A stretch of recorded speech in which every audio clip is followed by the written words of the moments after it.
A história começa com o Taka encostado na escada, esperando. Ao redor dele, duas garotas conversam sobre romance, ignorando os estudos. Acima delas, há uma estranha rachadura no céu, mas ninguém nota. De repente, Osha-Haru faz uma entrada dramática, pulando escada abaixo e colidindo diretamente com ele. O Taka reclama do pouso brusco e do comportamento estranho dela, mas Haru ri e diz que só está adicionando emoção à vida do namorado. Quando ele pergunta de quem ela está falando, Haru insiste com confiança que os dois obviamente formam um casal. Enquanto caminham juntos, os estudantes acenam para Haru, atraídos por sua beleza. Várias garotas se aproximam para convidá-la a entrar para os clubes de handebol e atletismo, mas ela recusa, dizendo que está muito ocupada com encontros depois da aula. A conversa é interrompida por Sato, que sugere que Haru entre para o clube de artesanato, mencionando que o horário é flexível.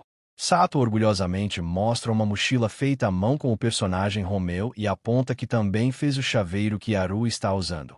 Perto dali, 3 garotos começam a fofocar alto, questionando por que Haru passa tempo com alguém tão comum quanto Taka Kuramorei e ressaltando que eles nem estudaram na mesma escola no ensino fundamental. Haru fica visivelmente irritada, mas o Taka permanece calmo, admitindo que os comentários deles não estão totalmente errados. Quando os garotos aumentam o tom, chamando-o de covarde e zombando do gosto de Haru, o Taka finalmente intervém.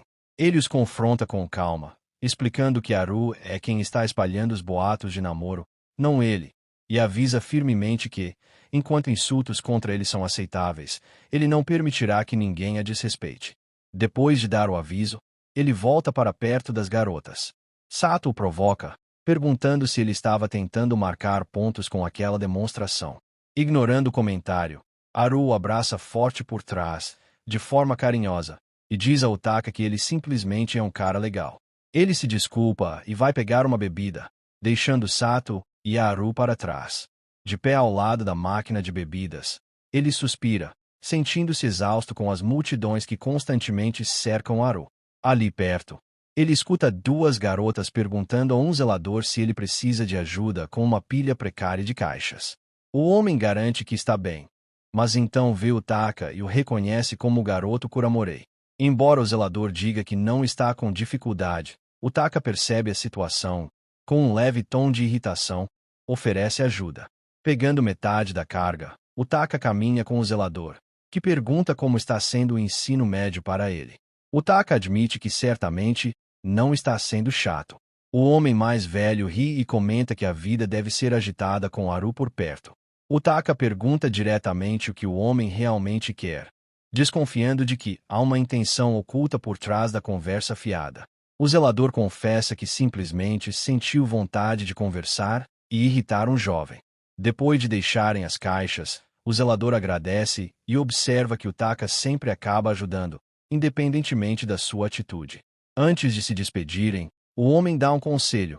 Nem todas as garotas gostam de coisas que são conquistadas com facilidade. O Taka descarta o comentário, dizendo que nada daquilo importa. Mais tarde, o par vai a um fliperama. Haru domina os jogos de corrida de carros e consegue recordes altos em vários deles, enquanto o Taka aplaude suas habilidades. Quando ela pergunta sobre a experiência dele com jogos, ele revela que só jogou casualmente na casa de amigo, e que nunca havia entrado de verdade em um fliperama antes. Visivelmente chocada, Haru decide que precisam encontrar um jogo menos competitivo para que ele possa se divertir. Ela aponta para uma máquina de pegar doces, e, surpreendentemente, o Taka consegue pegar 2 chocolates. Ele sugere que eles vão embora, pois já brincaram o suficiente, mas Haru recusa. Ela insiste em ficar, preocupada que, se ele sair sem ter se divertido de verdade, nunca mais vai querer voltar ao fliperama com ela. Ele fica se perguntando se essa é realmente a única preocupação dela. O Taka entrega um dos chocolates que ganhou para Haru, prometendo que podem tentar pegar mais da próxima vez. Ela brinca dizendo que vai guardar o doce para sempre, embora ele praticamente aconselhe que ela o coma antes que estrague. Depois de uma breve ida ao banheiro, o Taka volta e encontra Haru do lado de fora, agachada perto de um gato de rua que rosna e foge. Ela suspira, comentando que os animais nunca parecem gostar dela, e sugere que continuem o passeio indo fazer compras juntos. Utaka recusa o convite, admitindo que precisa voltar para casa por causa de planos secretos. Haru finge estar chocada e magoada, fazendo Utaka se sentir culpado por escolher guardar segredos em vez de sair em um encontro com a namorada, enquanto também o provoca por insistir que eles não estão realmente namorando. Antes que Utaka consiga se defender direito ou explicar que nunca foi um encontro, ela encerra abruptamente a conversa e vai embora, dizendo alegremente até amanhã. Enquanto Haru vai para casa, ela se repreende internamente por ter provocado demais. Admite que gosta de vê-lo desconcertado e quer que ele pense nela o tempo todo. Seus pensamentos são interrompidos de repente quando um homem encosta uma arma na cabeça dela. Confirma sua identidade e ordena que ela vá quietinha. 2 outros homens armados a cercam. Haru fica confusa porque ninguém na rua movimentada reage, mas logo nota um talismã de papel no chão formando uma barreira que esconde a cena do público. Um dos homens a provoca, dizendo que ela pode gritar se quiser, mas seu namoradinho não virá salvá-la. Enquanto isso, Utaka caminha e repassa a conversa, preocupado que Haru possa realmente estar chateada. Ele decide correr de volta para se explicar, mas para de repente ao notar o chocolate que deu para ela caído no chão. Sabendo que Haru nunca abandonaria casualmente um presente dele, ele percebe imediatamente que algo está errado. Sem hesitar, ele faz uma ligação e admite que cometeu um erro. Haru provavelmente foi sequestrada. Dentro de um arranha-céu imponente, um homem supervisiona a situação, enquanto seu subordinado mascarado relata que as drogas devem manter a prisioneira inconsciente por um bom tempo. Haru está deitada, amarrada no chão, parecendo completamente desacordada. O líder se gaba de como foi fácil capturar Haruosa e pergunta se o garoto que estava com ela foi eliminado para evitar complicações. Ele zomba de uma organização rival conhecida como Grupo Sistema Imunológico, declarando que sua própria equipe será a que salvará o mundo. De repente, Haru fala, completamente acordada e claramente achando graça. Ela pede para ser atualizada sobre o que perdeu, fazendo os homens entrarem em pânico e erguerem as armas. Quando o subordinado insiste que ela ainda está amarrada, Haru ri e se solta sem esforço, explicando que esse tipo de restrição só funciona em humanos. Seu tom muda quando ela menciona a referência anterior a Utaka. Vapores escuros começam a sair de seu corpo enquanto ela pergunta calmamente se as vidas dele serão pagamento suficiente por terem ousado encostar a mão nele. Enquanto isso, Sato, o zelador e Utaka correm em direção ao local, em um carro. Sato repreende furiosamente o garoto por ter deixado Haru ser capturada bem debaixo do nariz dele, chamando a situação de patética, considerando o papel dele como guarda-costas dela. Ela confirma pelas coordenadas que Haru está sendo mantida em um arranha-céu programado para demolição. Utaka avista o prédio pela janela no exato momento em que o andar superior explode para fora. Sato observa o caos e nota que o estranho buraco no céu agora está canalizando faixas negras de energia diretamente para a estrutura. Ela comenta sombriamente que a cena parece exatamente com a catástrofe de 6 anos atrás. Na rua, a polícia mantém um perímetro e ordena evacuações. O trio sai do veículo e Sato recebe um relatório de que a equipe de assalto ainda está a 15 minutos de distância. Ela se vira para coordenar com o grupo, mas percebe que Utaka já havia desaparecido. O zelador aponta calmamente para as escadas e informa Sato que Utaka já está na metade do caminho para cima. Sato fica horrorizada com a imprudência do garoto e pergunta irritada como o homem mais velho pôde deixá-lo correr sozinho para enfrentar inimigos desconhecidos. No entanto, o zelador simplesmente responde que não poderia impedir um homem que está indo para a batalha. Exasperada, Sato murmura que Utaka é um tsundere sem esperança e decide que não tem escolha a não ser dar apoio a ele. Enquanto isso, Utaka sobe correndo a escadaria, com os pensamentos totalmente focados na segurança de Haru. No momento em que ele vira uma esquina, um tiro ecoa, obrigando-o a desviar.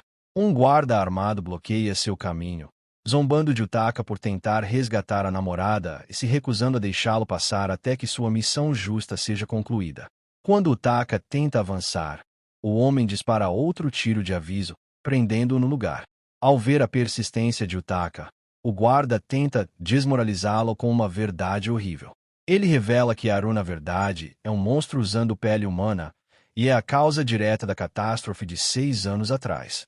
O evento em que o céu se rachou e a escuridão transformou inúmeras pessoas em seres desumanos. Coisas. O atirador argumenta que ela é uma entidade maligna que arruinou o mundo. No entanto, ela flutua pela vida como se nada tivesse acontecido. Utaka interrompe furiosamente, gritando que o homem não sabe absolutamente nada sobre a verdadeira Haru, e declara que não se importa com as grandes justificativas deles. Utaka avança imprudentemente direto contra o atirador. No momento em que o inimigo se prepara para atirar, um pequeno objeto interfere. É Romeu, a mochila feita à mão por Sato, que ganhou vida e chuta o guarda. Utaka fica perplexo ao ver o brinquedo de pelúcia se movendo, mas logo reconhece que é criação de Sato. De repente, uma enorme explosão sacode o andar acima deles. Percebendo que o tempo está se esgotando, Utaka urge o boneco a segui-lo e retoma sua corrida escada acima. Ele sussurra para Romeu, dizendo ao boneco que está contando com ele para lidar com a situação do lado de fora. Enquanto avança, sua mente volta para a catástrofe que começou tudo. 16 anos atrás, rachaduras apareceram no céu como um aviso do fim do mundo. Depois, 6 anos atrás, aquelas rachaduras se abriram em vazios de outro mundo que engoliram cidades inteiras. Uma doença misteriosa emergiu daqueles vazios, infectando o planeta e se espalhando sem parar. Utaka conhece a verdade que a maioria desconhece. O corpo estranho que trouxe aquele patógeno para este mundo não é outro, senão Aruosa. Ao entrar no andar superior, Utaka pisa em um ambiente surreal onde a gravidade parece ter falhado. Detritos flutuam na escuridão total, suspensos no ar. Ele navega pela penumbra até encontrar Haru, que está flutuando no centro de uma névoa negra rodopiante. Metade do rosto dela está coberta por uma substância escura e corrompida, marcando-a como a refém de classe 0. Haru se vira para ele, com a voz casual apesar da aparência aterrorizante. Ela reclama que os sequestradores foram maus com ela, drogaram-na, amarraram-na e até atiraram nela.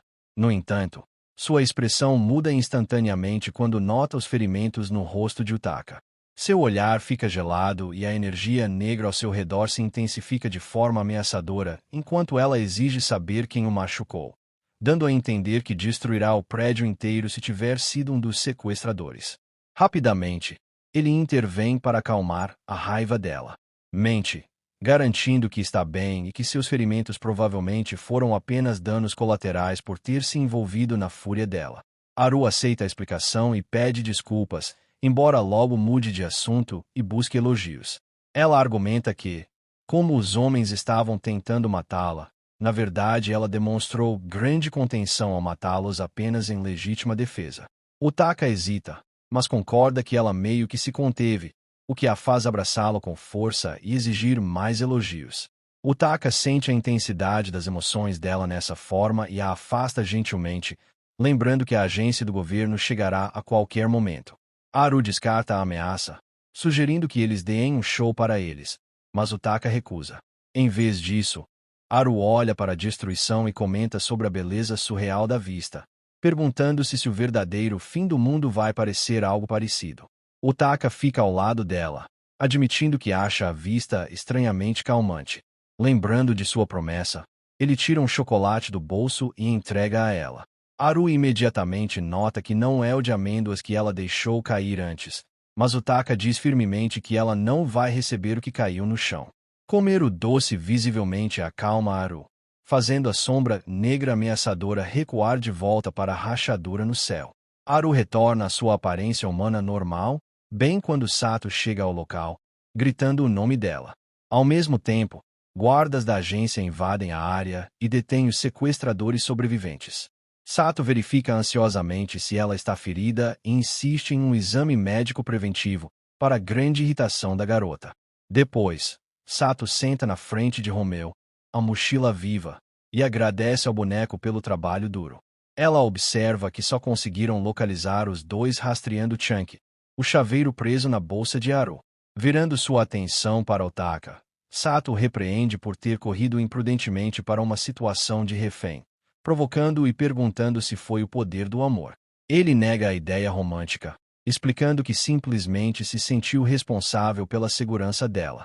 Sato zomba da nobreza dele, apontando que armas convencionais não poderiam nem arranhar Haru.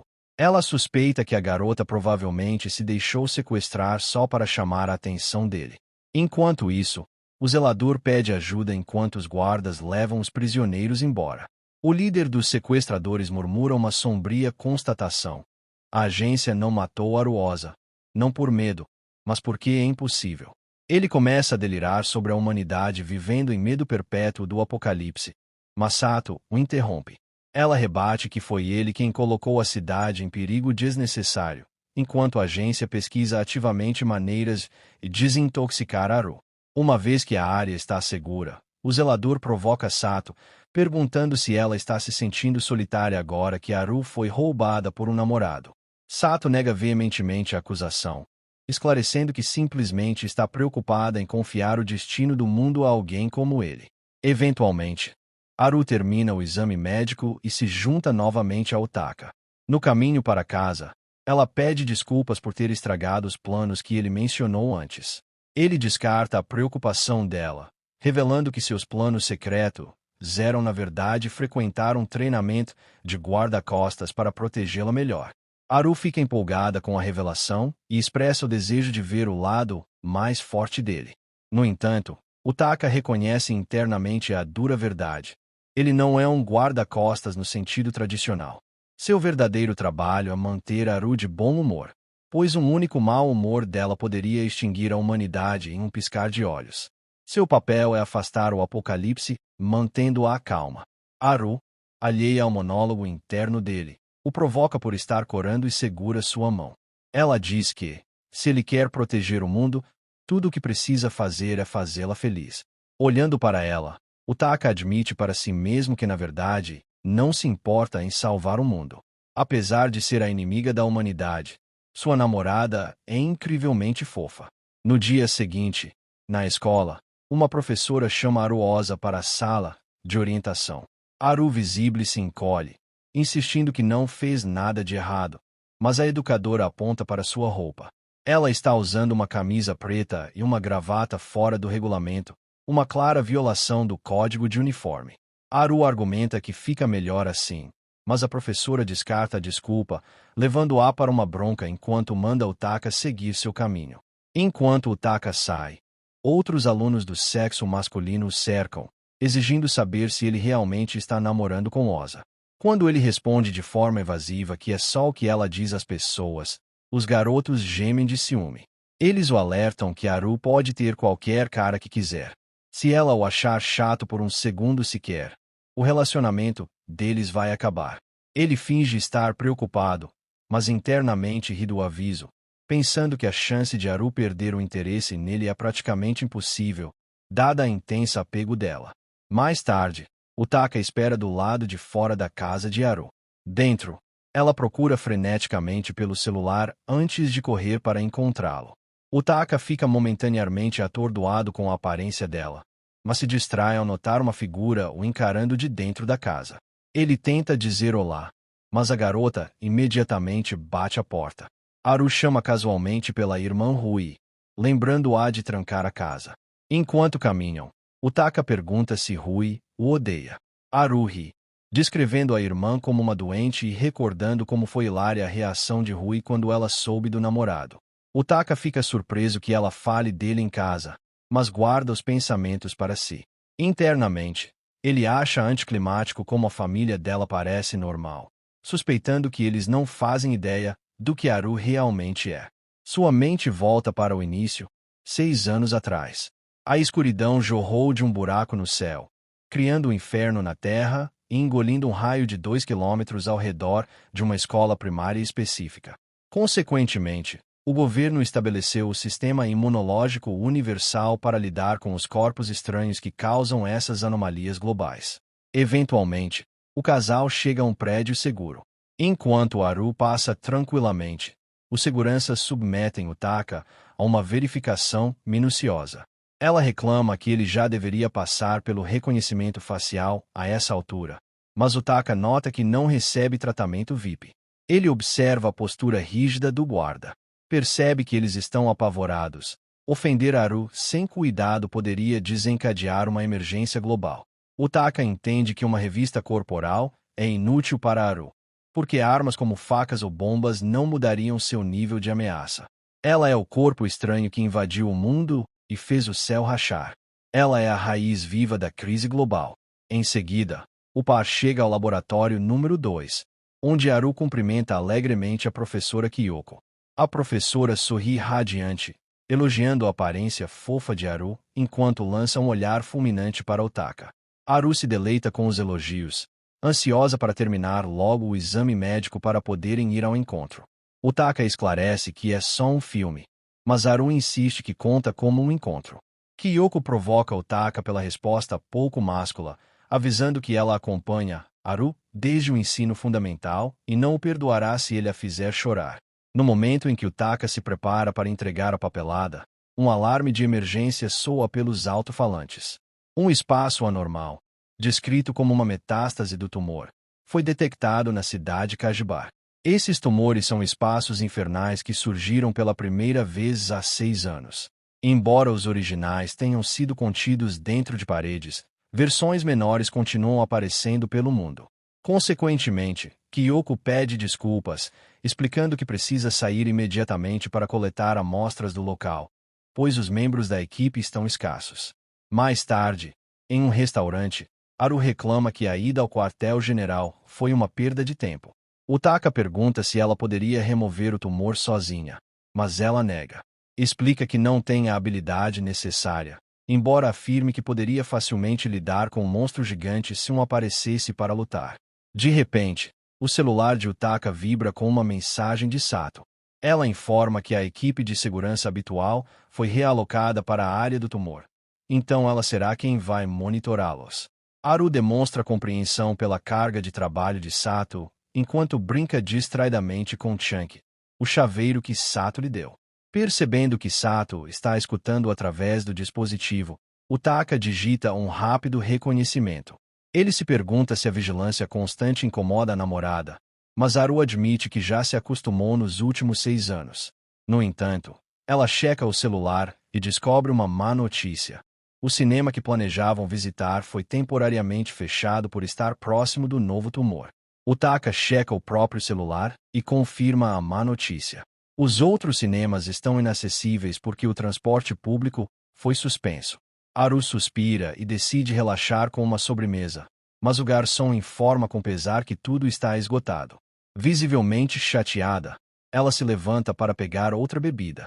Enquanto isso, Sato envia uma mensagem para Utaka, repreendendo-o por estragar o clima e avisando sombriamente que, se ele for um cara chato, o mundo está perdido. Embora Utaka proteste que as circunstâncias não são culpa dele, Sato rapidamente envia uma dica sobre uma creperia trendy ali perto. Quando Haru volta, Utaka sugere irem até lá. Ela pergunta o que é um crepe, mas concorda imediatamente quando ele menciona que é um lugar popular. Utaka se oferece para pagar, explicando que, como o dia está sendo azarado, ela merece se divertir um pouco. No entanto, Haru questiona o motivo dele, achando estranho que ela é a única que está sendo animada quando a má sorte atingiu os dois. Ela pergunta se ele está fazendo isso por causa do trabalho que a organização lhe deu. Quando ele admite que sim, isso faz parte, ela fica com raiva, mas concorda friamente em ir até a loja mesmo assim. Ao mesmo tempo, no local do tumor, uma equipe relata à professora Kyoko que a anomalia encolheu de 5 metros para 3 e está tendendo a desaparecer naturalmente. Como a formação ocorreu em um estacionamento sem vítimas, Kyoko lamenta ter ido até lá à toa. Mesmo assim, ela ordena que enviem um drone para dentro para inspecionar, só por precaução. Mais tarde, Haru come seu crepe sob um guarda-chuva enquanto Utaka a observa. Internamente, ele se preocupa com o aviso de que ser chato poderia acabar com o mundo, questionando se Haru realmente se satisfaria com as mesmas coisas que fazem garotas comuns felizes. Enquanto pensa nisso, ele avista Sato escondida nos arbustos próximos. Utaka fica nervoso ao ver Sato ao longe, gesticulando para que ele alimente o casal. Ou melhor, dê um pedaço para Haru. Seguindo a ordem silenciosa, ele hesita e oferece seu crepe para Haru, perguntando se ela quer um pedaço. Haru pergunta com desconfiança se isso faz parte do trabalho dele, mas ele insiste que só quer trocar sabores. Ela aceita, aproveitando o sabor clássico de chocolate com banana antes de oferecer o dela em troca. Utaka dá uma mordida e é atingido por uma combinação bizarra de matcha tiramisu, wasabi, mochi e chantilly. Quando ele comenta sobre as escolhas sempre estranhas dela, Haru sorri, feliz por ele conhecer tão bem seu gosto, enquanto Sato observa com aprovação dos arbustos. Em seguida, Haru pergunta qual é o próximo destino. Utaka congela, admitindo que não planejou mais nada por causa de limitações de orçamento e localização. Ele pede desculpas por ser um cara chato, temendo tê-la decepcionado. No entanto, Haru gentilmente segura o rosto dele, garantindo que nunca disse que ele era chato e o provocando, perguntando se ele está preocupado em ser largado. Ela sugere que eles simplesmente vão a algum lugar que ele costuma frequentar, mesmo que normalmente vá sozinho. Utaka menciona relutantemente o parque que faz parte da sua rota de corrida matinal, avisando que não é interessante, mas Haru insiste em ir. Enquanto isso, no local do tumor, a equipe de contenção se prepara para a chegada da unidade do teto. A professora Kyoko e sua assistente monitoram a situação através de um drone de inspeção. Quando a câmera liga, a professora nota que o interior da anomalia parece muito maior do que o exterior. Além disso, a assistente relata que os dados atmosféricos internos são bizarros. Inicialmente suspeitando de uma falha no instrumento, Kyoko começa a perceber que algo está errado, sentindo que os dados não são um erro, mas um sinal de algo mais perigoso. Mais tarde, no parque, Haru e Utaka caminham por entre a vegetação. Ela aponta para as lilazes em flor e para os cornos florida, surpreendendo Utaka com seu conhecimento botânico, já que ele corre ali todos os dias sem saber o nome das plantas. Ela brinca perguntando se ela não parece alguém do não antes de mudar para um tom mais sério. Diz a Utaka que ele realmente não precisa se estressar o tempo todo tentando animá-la, admitindo que provavelmente não namoraria um cara que fosse bom em namorar de qualquer jeito. Utaka fica se perguntando se aquilo era para ser reconfortante. Haru admite que gosta de pessoas que são desajeitadas em ser humanas, pessoas que tentam ao máximo agir como humanas, mas não são naturalmente boas nisso. Utaka acha a frase estranha e pergunta se essa preferência vem do fato de ela ser apenas metade humana. Haru admite que pode ser o caso, mas insiste que é exatamente por isso que gosta dele, declarando que tudo é divertido quando estão juntos. Ela segura a mão dele, fazendo-o corar e sorrir, embora ele proteste timidamente que ela não deveria dizer essas coisas tão diretamente. Mesmo assim, Haru promete dizer quantas vezes quiser, confessando seu amor e pedindo para passarem a vida juntos. Utaka avisa que dizer isso muitas vezes pode fazer parecer insincero. Enquanto isso, o pânico explode no local do tumor. A anomalia está se expandindo rapidamente, com os níveis de energia ultrapassando o limite em 6 vezes e ainda subindo. A professora Kyoko e a equipe percebem que as comunicações caíram enquanto tentam evacuar desesperadamente, temendo que a cidade inteira seja engolida. De volta ao parque, Utaka tem uma ideia e pede a bolsa de Haru. Ele respira fundo e grita diretamente no chaveiro, ensurdecendo Sato do outro lado. Haru fica perplexa, mas Utaka explica que precisava impedir Sato de ouvir o que ia dizer em seguida. Nervoso, ele diz a ela que o que está prestes a falar não tem nada a ver com a organização, seu trabalho ou seu dever. Ele simplesmente quer dizer que a roupa dela está muito bonita hoje. Ao mesmo tempo, no local do desastre, a professora Kyoko assiste incrédula enquanto o tumor em expansão desaba abruptamente e desaparece de volta no vazio. Sua assistente confirma que os níveis de citocina se normalizaram. A resposta do tumor desapareceu completamente.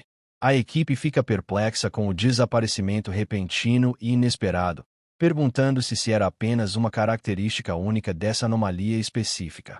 No parque, Haru fica radiante com o elogio de Utaka e exige que ele diga de novo. Quando ele se recusa, Ela provoca imaginando o que faria se ele se transformasse em um namorado super doce. Ele nega a possibilidade, admitindo que estar com ela o faz sentir como se estivesse mudando. Haru sorri radiante e diz que gosta muito disso. No dia seguinte, na escola, Haru cumprimenta Sato e pergunta se os ouvidos dela estão bem. Sato resmunga sobre o estrago, mas admite que gostaria de ter ouvido o discurso apaixonado de Utaka.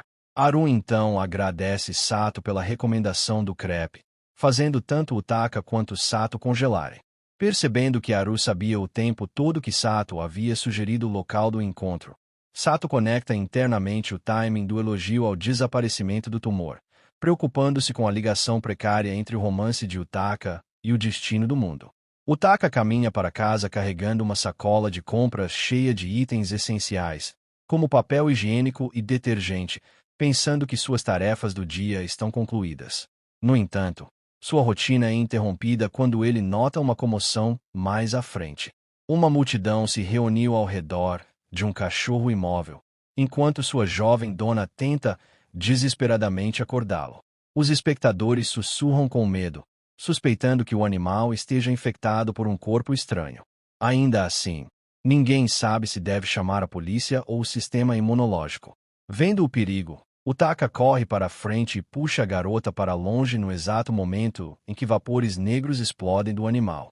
Instantaneamente, o cachorro se transforma em uma entidade aterrorizante de névoa negra coberta por inúmeros olhos, partindo direto para cima dele.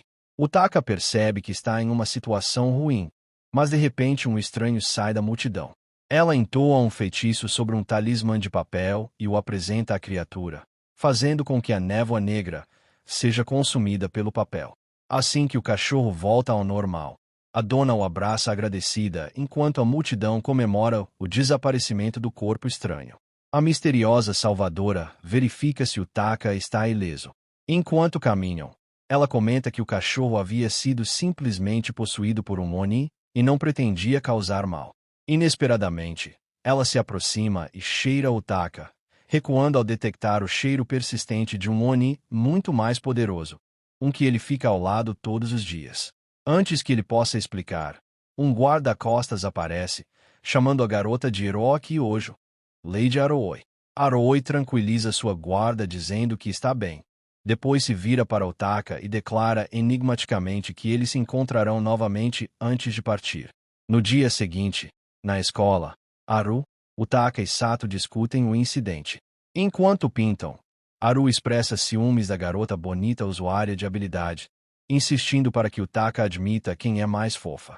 Sato fica intrigada com a identidade da estranha, deduzindo que ela não faz parte do sistema imunológico oficial.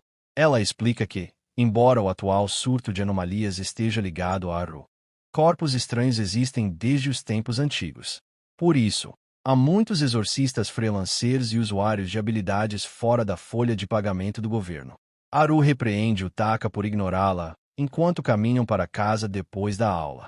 Ela menciona que a pintura dele recebeu muitos elogios por ser um banco abstrato.